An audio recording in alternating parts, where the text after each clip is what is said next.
Olá, eu sou Jorge Barbosa, Babalorixá do Ilê-Axé Upoiasse Deu Oxum. Estamos hoje aqui para apresentar um projeto da Lei Aldir Blanc.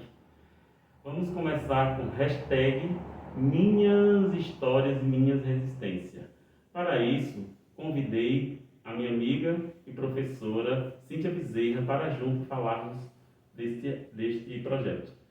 Olá, eu sou Cíntia Bezerra, professora de História, e vamos aqui hoje fazer uma reflexão sobre os caminhos percorridos pela religiosidade de matriz africana. E quero começar com um pouco da história de Pai Jorge. Me conte aí, Pai Jorge, como foi a sua infância?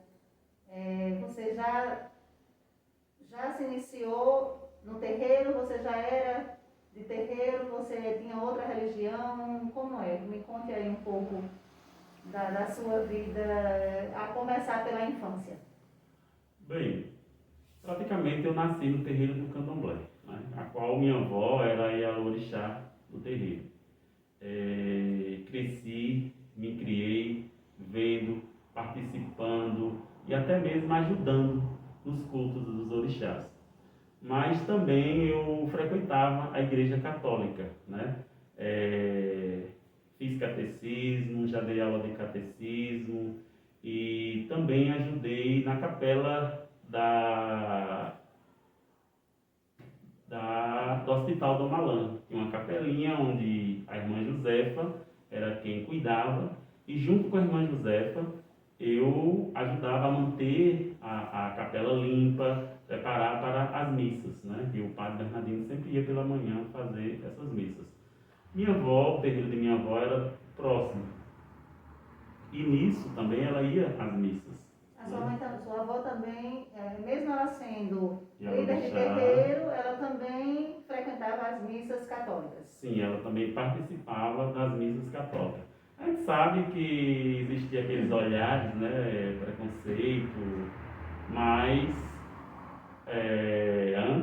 bem antes, ela cultuava Ogum como Santo Antônio, como São Jorge, e por isso eu acho que a aproximação nas igrejas, né? A gente sabe que a maioria dos terreiros, principalmente os terreiros de Umbanda, eles associam o santo da igreja Santos católica católicos ao com candomblé, isso, com os né? orixás.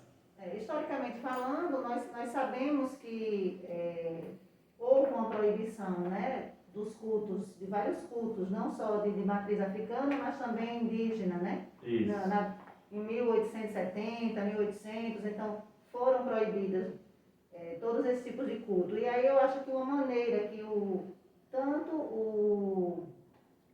as religiões de matriz africana como as religiões indígenas, nem tanto as indígenas, porque as indígenas elas não faziam essa associação, né? Tanto do santo católico com o santo Isso. da igreja católica. Isso. Os orixás, né, da matriz africana com os santos católicos, não é isso? Então, Cíntia, como eu vivi num terreiro, eu sei muito bem como é isso, né? Nas datas de Santo Antônio, que é em junho, 13 de junho, na casa da minha avó, se comemorava Santo Antônio e, no entanto, Ogum. Ela fazia a festa para Ogum, no dia 13. Então, para que isso? Para que o preconceito não fosse tão minimizado, né? para minimizar, para que as pessoas não entendessem como se ela estivesse cultuando Ogum, porque as pessoas diziam que o santo do candomblé, né, que o orixá do candomblé era demônio. Então, eu acredito que para viver em paz, para cultuar, poder cultuar os orixás, não só em Petrolina, como no Brasil, era feito isso, né? Louvavam os santos da Igreja Católica, mas sabíamos que tínhamos rituais que era para os orixás. E na sala cantava para Santo Antônio, cantava 2, 3 cantigas para algum. Então minha infância foi isso. Vivendo dentro de um terreiro, ajudando dentro do terreiro e também participando da Igreja Católica. Então podemos dizer que você se enquadraria num bom pagão e um bom cristão. Não é isso? Digamos que sim, né? É interessante, né, essas duas vivências da Igreja Católica, quando você chegou a ser catequista, não é isso? Isso. Ajudou na igreja, catequizou e como foi que você se iniciou realmente com... Já foi, você viveu a parte da infância, mas Como eu você... iniciei no No candomblé. candomblé mesmo, é. No candomblé a gente recebe o chamado, né? A gente não quer, a gente é escolhido, né? Quando eu fui escolhido, quando eu recebi o chamado para fazer parte do candomblé, foi justamente na casa da minha avó, né? Foi justamente no terreiro onde eu nasci. Você tinha quantos anos? Eu acredito que na época mesmo eu já comecei a sentir o chamado a partir dos 8 anos de idade, mas a gente sabe que por eu fazer parte da igreja, na escola, minha mãe era um pouco no que frequentava, mas não queria, né? Como aquilo. Quer para os outros, queria ver nos outros, mas não queria ver nos de casa. Mas já era uma responsabilidade muito grande muito para grande. você ser criança. Isso aconteceu dentro de casa. Eu comecei a manifestar quando criança, né? Inclusive a gente morava no terreiro, mas a gente tinha uma outra casa e sempre que estava demais, minha mãe sempre saía, a gente nos tirava do terreiro, mas não tinha jeito. Sempre a gente voltava, né? Vivia. E eu acho que a preocupação mais de minha mãe e de minha família era por conta do preconceito. Por quê? Porque naquela vivência de terreiro, a gente morava no centro da cidade, a gente existia o preconceito, né? Nas festas de rua, antigamente tinha aquele São João que fechava a rua, então poucos me chamavam, uns não queriam que eu participasse porque eu era neto de uma Ialorixá, que na linguagem deles era de uma macumbeira, né? Mas graças ao sagrado, tinha pessoas que pensavam dessa forma e tinha outras que não. Então, tinha um grupo que me apoiava e tinha um outro grupo que se distanciava, que me tratava mal, que falava, eu acho que não só pela religião, mas também pela cor, né? Negra, preto. Então, existe esse preconceito, né? Na escola, passei muito por isso, desmaiei várias vezes na escola, sentindo o chamado dos orixás, mas não aceitava, não queria fazer santo, né? Não queria me iniciar na religião.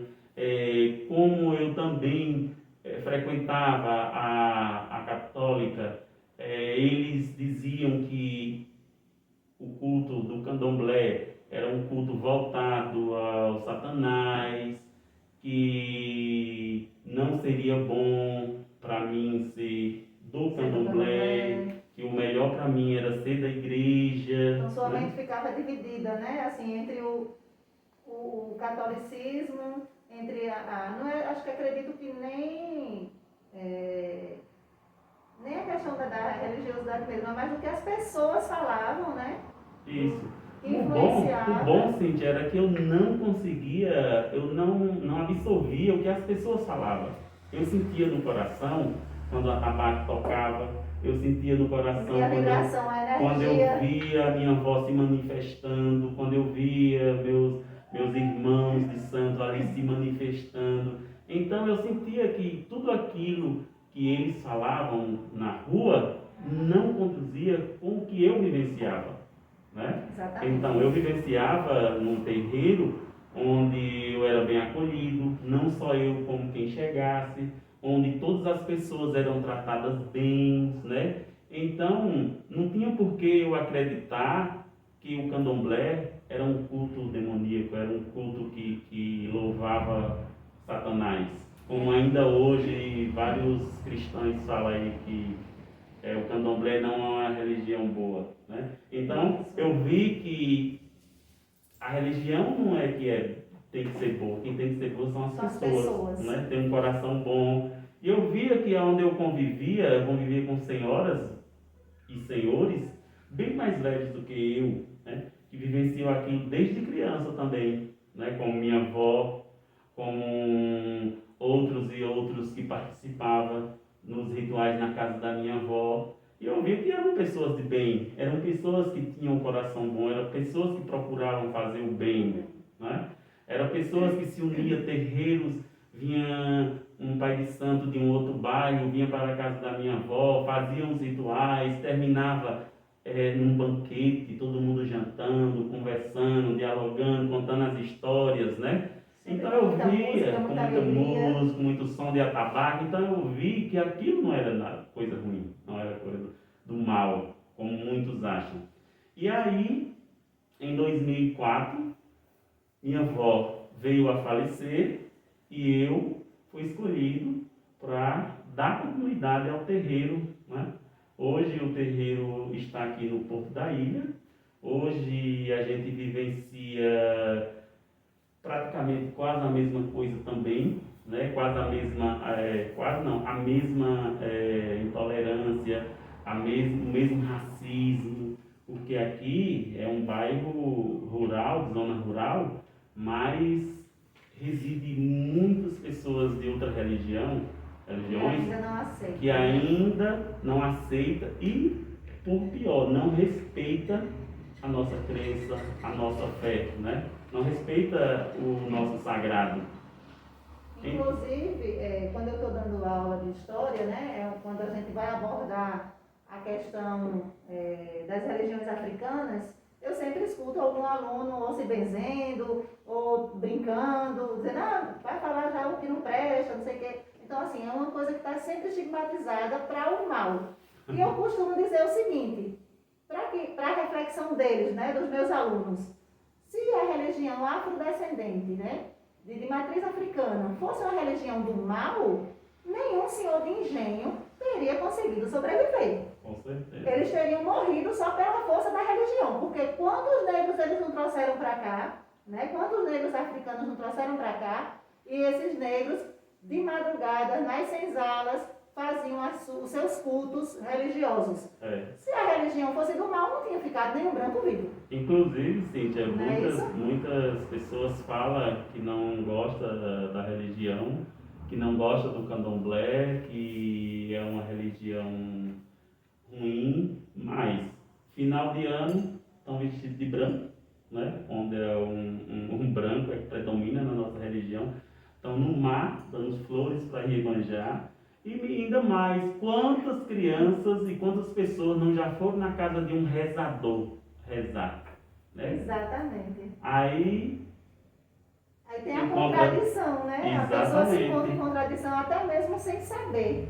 Até mesmo sem saber. Eu acredito que isso vem mais de casa, né? Os pais.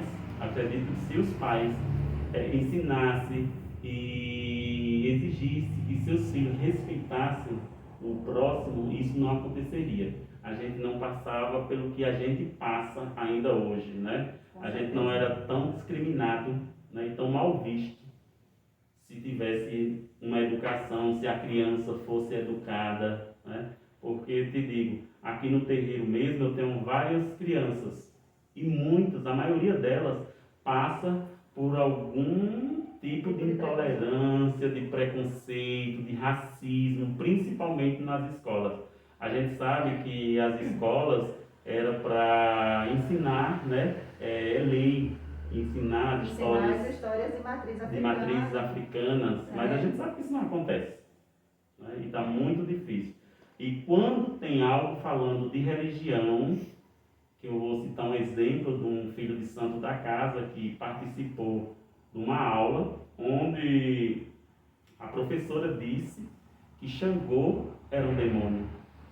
E ele, um rapaz de 12, um menino de 12 anos, 11 anos, 12 anos, levantou e falou que não, que Xangô não era demônio e que ele vivia num terreiro e que no terreiro não cultuava o demônio.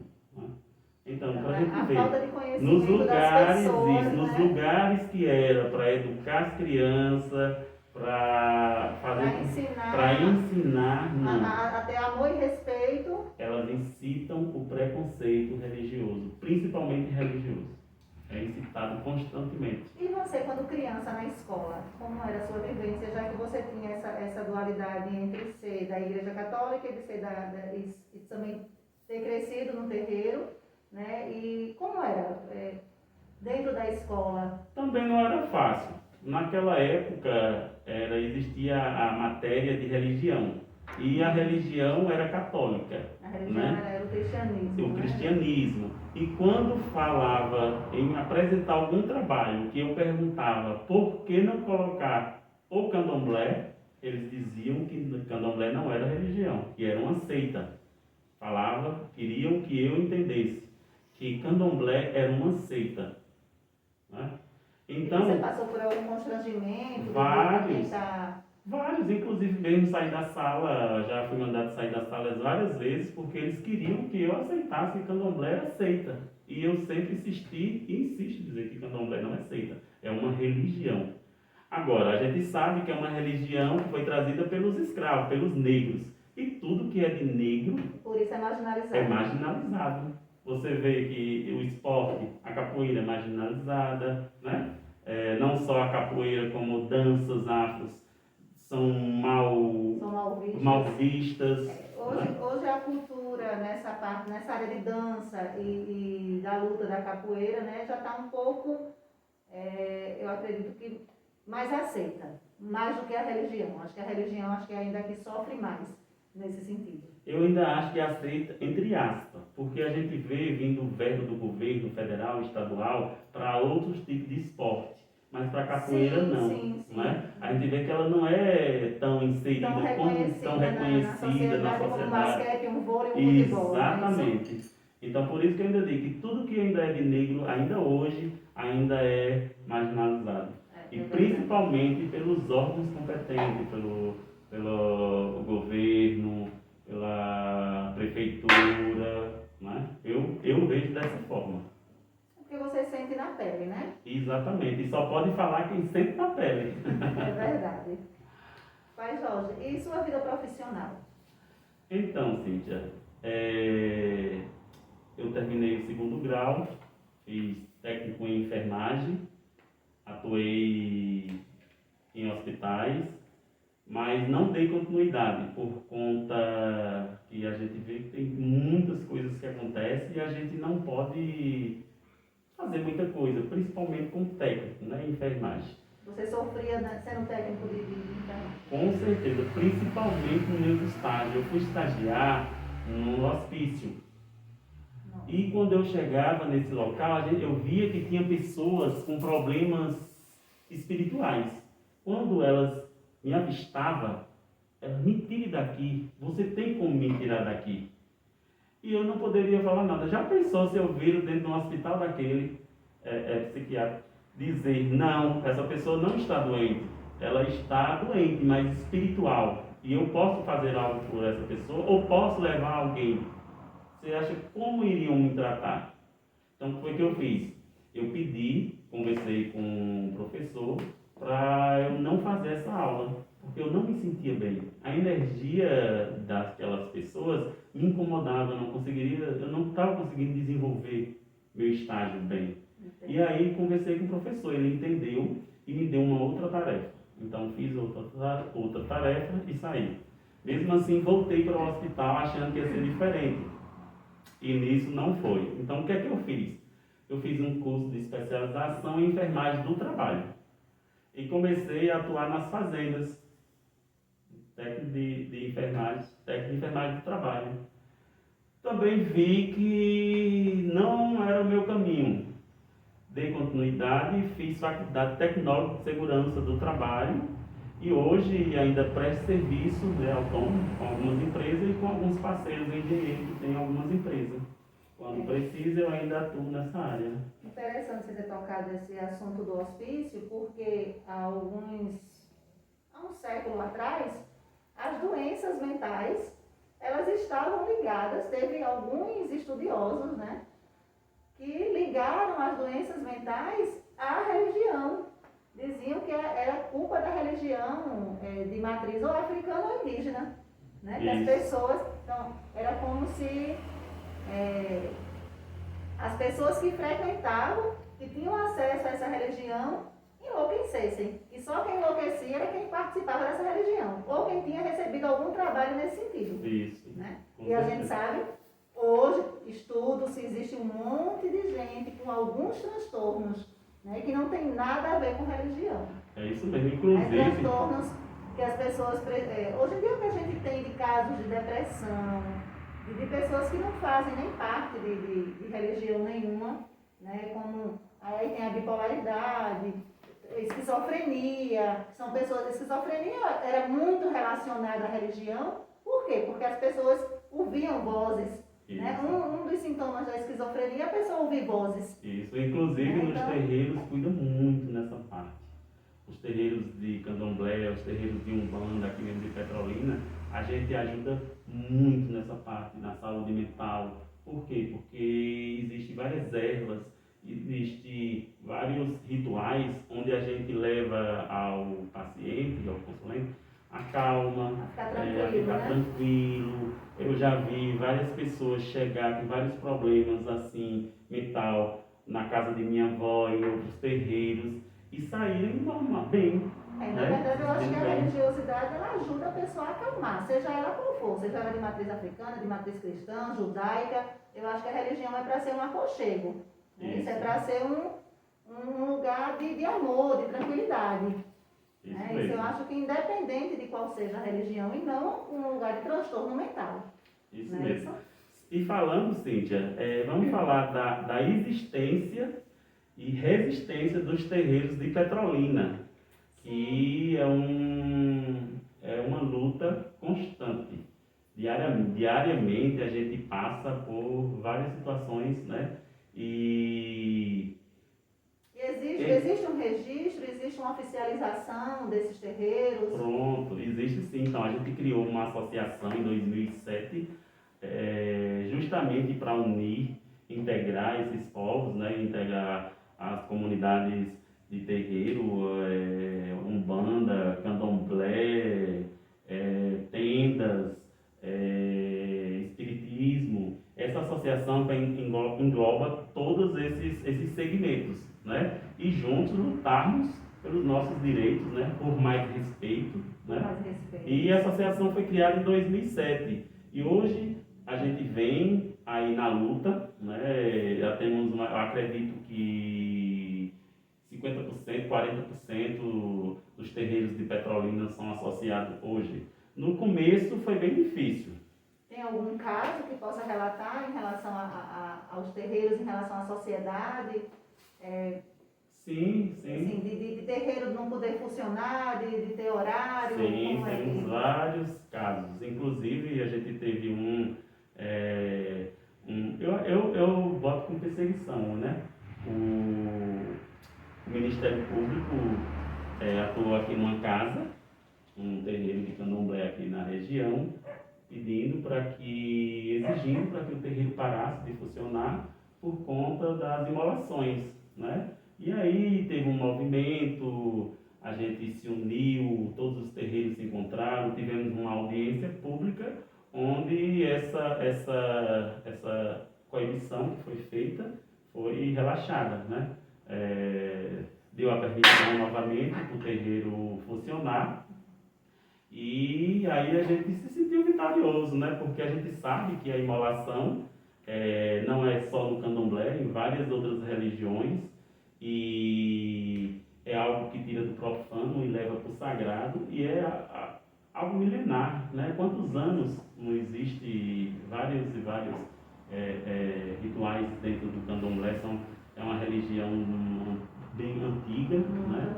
E a gente vem nessa luta, crescendo a cada dia mais, lutando, desenvolvendo projeto, né? E nisso...